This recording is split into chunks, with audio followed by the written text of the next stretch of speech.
వైసీపీలో ఇన్ఛార్జీల మార్పు నియోజకవర్గాల్లో కాకరేపుతోంది. ఇన్ని రోజులు కష్టపడ్డ వారిని పక్కకు పెట్టి కొత్త వారిని తెరపైకి తేవటాన్ని సిట్టింగ్ ఎమ్మెల్యేల వర్గం జీర్ణించుకోలేకపోతోంది. అనంతపురం జిల్లా కదిరి నియోజకవర్గ పరిస్థితి కూడా ఇదే. అసంతృప్తులను బుజ్జగించేందుకు ట్రబుల్ షూటర్ మంత్రి పెద్దిరెడ్డిని రంగంలోకి దింపారు. నేరుగా అసంతృప్తుల ఇళ్లకు వెళ్లి బుజ్జగిస్తున్నారు మంత్రి పెద్దిరెడ్డి.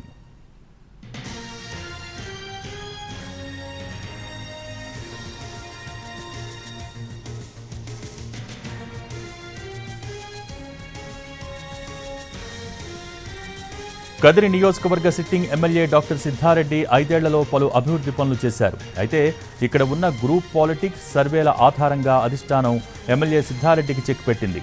సామాజిక వర్గ ఈక్వేషన్స్లో భాగంగా మక్బూల్ అనే కొత్త మైనార్టీ నేతను తెరపైకి తీసుకొచ్చింది. దీంతో సిద్ధారెడ్డికి టికెట్ ఇవ్వాలంటూ కార్యకర్తలు, మద్దతుదారులు ఆందోళనలు కూడా చేశారు.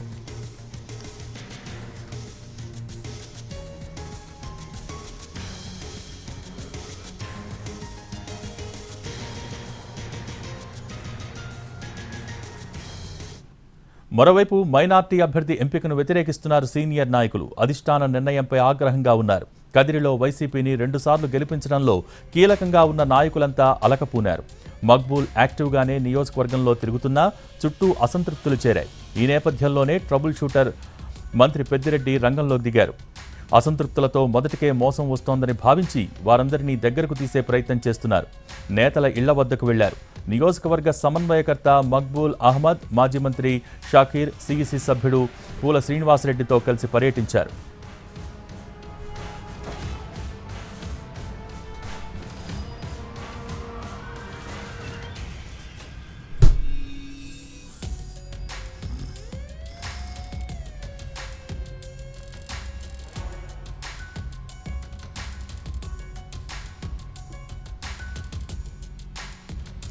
ఉరవకొండలో సీఎం జగన్ పర్యటన ముగిసిన అనంతరం మంత్రి పెద్దిరెడ్డి కదిరిలో 2వసారి పర్యటించారు. డాక్టర్ బత్తల హరిప్రసాద్, డాక్టర్ బత్తల వెంకటరమణ, ఎన్పి కుంట జగదీశ్వర్ రెడ్డి, దాదం శివారెడ్డి, వజ్ర భాస్కర్ రెడ్డిని కలిశారు. 2 రోజుల క్రితం కొట్లపల్లి వెంకట్రామరెడ్డి, శ్రీకాంత్ రెడ్డి, మాజీ MLA doctor కడపల Mohan Reddy, minority నాయకులు ఇస్మాయిల్, సాదత్ అలీ, మాజీ మున్సిపల్ చైర్పర్సన్ ఫర్హానా ఫయాజ్ ఇంటికి నేరుగా వెళ్లి పలకరించారు.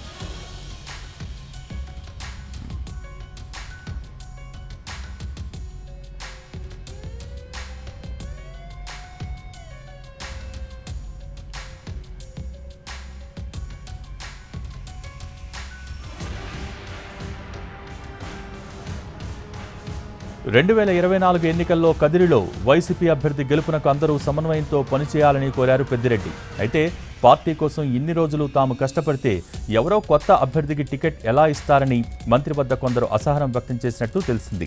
సిట్టింగ్ ఎమ్మెల్యే సిద్ధారెడ్డి సైతం మంత్రి పెద్దిరెడ్డి పర్యటనలో కనిపించలేదు. ఆయన వర్గీయులు కూడా పెద్దిరెడ్డి వద్దకు రాలేదు. రెండోసారి పర్యటనలో కూడా ఎమ్మెల్యే సిద్ధారెడ్డి, ఆయన అనుచరుడు రమేష్ రెడ్డి అందుబాటులో లేనప్పటికీ పెద్దిరెడ్డి కీలక నాయకులందరినీ కలిసి బుజ్జగించే ప్రయత్నాలు చేశారు. ఇప్పటికే కదిరిలో వైసీపీ 2 సార్లు విజయం సాధించింది. హ్యాట్రిక్ కొట్టే ప్రయత్నంలో భాగంగా కొత్తగా మైనార్టీ అభ్యర్థిని తీసుకొచ్చారు. కానీ అసంతృప్తులే ఆ పార్టీని కలవరానికి గురి చేస్తున్నాయి. మరి మంత్రి పెద్దిరెడ్డి మంత్రాంగాలు ఫలిస్తాయో లేదో చూడాలి.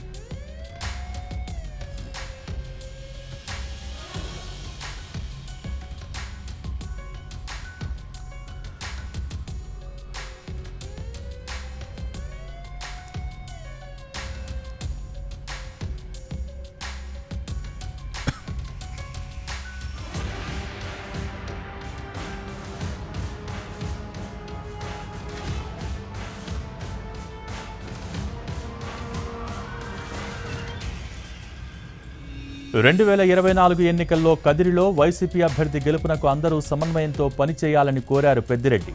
అయితే పార్టీ కోసం ఇన్ని రోజులు తాము కష్టపడితే ఎవరో కొత్త అభ్యర్థికి టికెట్ ఎలా ఇస్తారని మంత్రి వద్ద కొందరు అసహనం వ్యక్తం చేసినట్టు తెలిసింది.